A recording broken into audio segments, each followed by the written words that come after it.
What's going on, everybody, and welcome back to the channel. So today we're going to be taking a look at my top 5 favorite plugins that I use time and time again. So let's get right into this.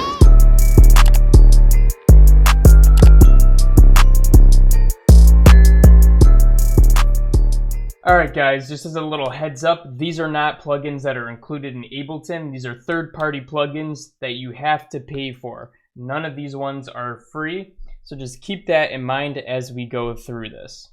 Okay, my first favorite plugin ever that I use the most out of any plugin ever is the FabFilter Pro Q3.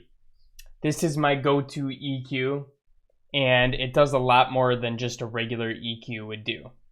So, you have your options to go ahead and make the curves or whatever you want to do. You can get crazy with it.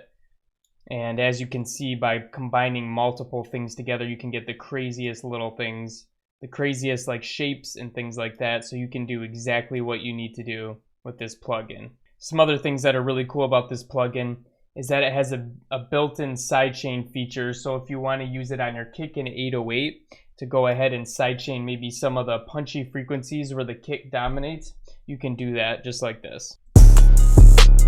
So you can see it's automatically going to dip when the kick hits. It also does some cool things like that.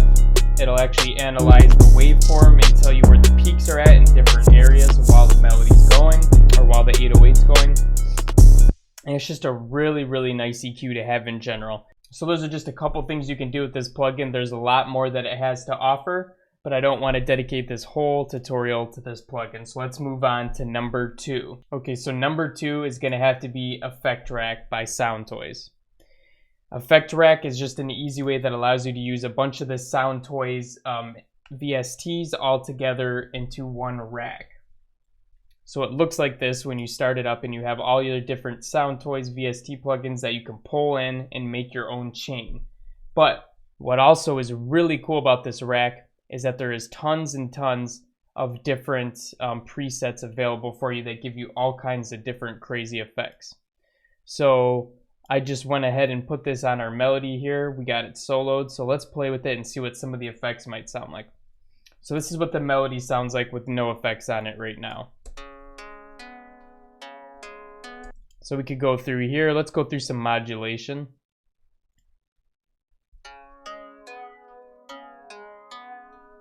So you can see the phases are changing and doing crazy things like that. We have some pulsating ones.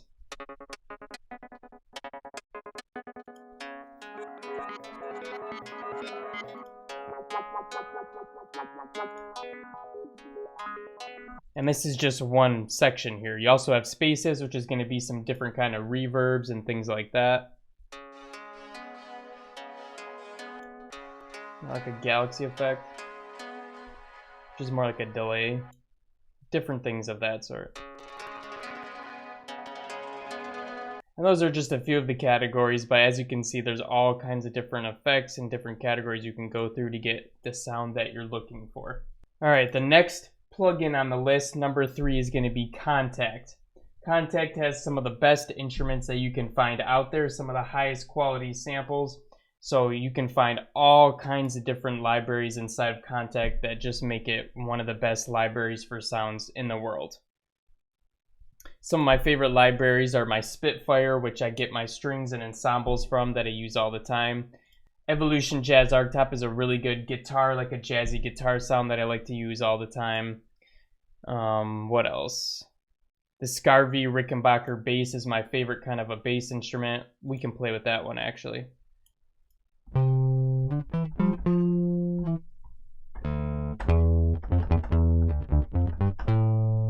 So yeah, super high quality sounds. You just got to make sure you're finding the right libraries. But Kontakt is pretty much endless. There's so many different libraries that you can get for it, and a lot of them are some of the best sounds that you can get out there, for instance. Let's check out the Spitfire 2 one really quick, just so I can show you guys. And what I like to use is this spiccato one a lot.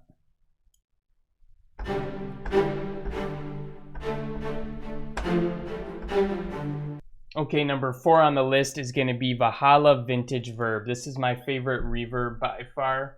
and this is what it looks like when you open it up. The nice thing about Valhalla is it also has tons of different presets and things that you can do like this, but pretty much no matter whatever you use on here, it's gonna look, or it's gonna feel badass in the mix. And there's even like 3 different kinds of reverbs that are included. You get like the more traditional style that you're hearing more often today. You got like a 1980s and a 1970s, but they all sound really amazing.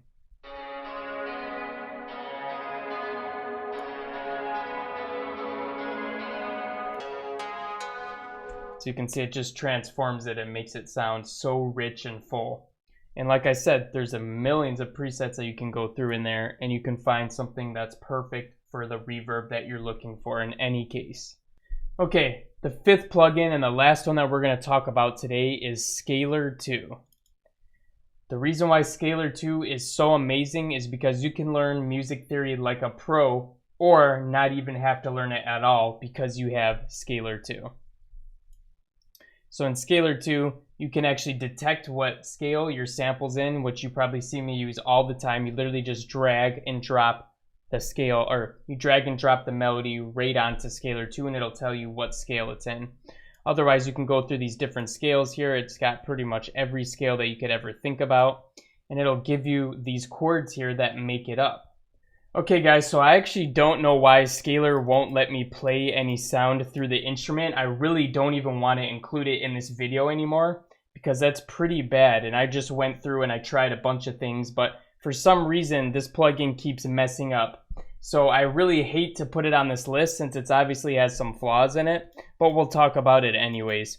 So what you can go ahead and do is set up these different chords that you want to use, and you can even put them down here. Would be really nice if you could listen back to them, but yeah, it can be really nice when it does work to go ahead and find, you know, different chords that you've never used, and you can even drag them in down here. You can listen to them. If it ever works, you could listen back to them, and you could even save it by going ahead and pressing this MIDI capture here, and you could press play on this. It'll play each of them like that for you. And then you could go ahead and press stop here, and what you can do is you could drag this MIDI note in. And now if you look at it, it has all of those scales built for you, or it has all of those chords built for you. Anyways, that would have made my top 5 if it did work still, so we're gonna have to leave it as it is. Alright guys, so that concludes my top 5 plugins, or at least my top 4 plugins that I like to use time and time again. So anyways, if you guys like this video, go ahead and smash that like button for me and subscribe to the channel if you're new here, because we're uploading daily videos that you're not going to want to miss out on. And besides that, I'll be catching you guys again in the next one. Peace out.